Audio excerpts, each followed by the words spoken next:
So while we've been dealing with the panic and economic freefall that has resulted from Donald Trump's tariffs and all of the other stuff that he's been doing, one of the things that we haven't noticed is some of the things he's been doing quietly that have kind of slipped under the radar that are very scary and very concerning. And one of those is the fact that the federal government under Donald Trump has removed the requirement that companies that get contracts with the United States government have to have language that prohibits segregation. So this isn't just diversity, equity, and inclusion, like DEI stuff. This isn't even just discrimination stuff. This is segregation stuff, something that is very illegal in the United States, right? We've passed civil rights acts specifically that do not allow segregation.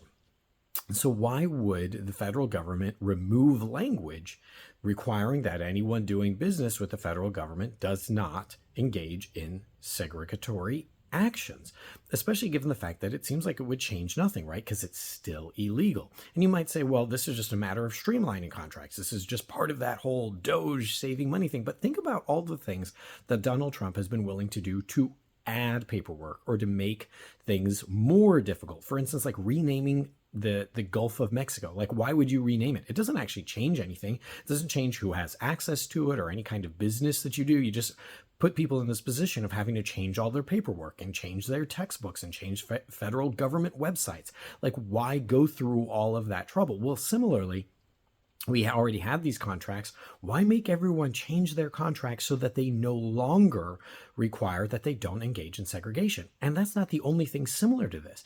The federal government has been changing language against discrimination. This isn't just diversity, equity, and inclusion, right? This is literally stuff that says you're not allowed to discriminate against people. So the federal government is doing less to prevent discrimination and segregation. But why and against whom?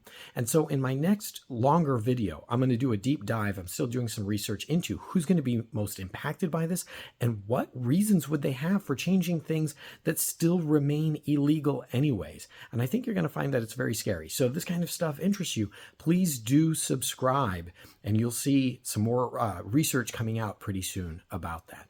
Thank you very much.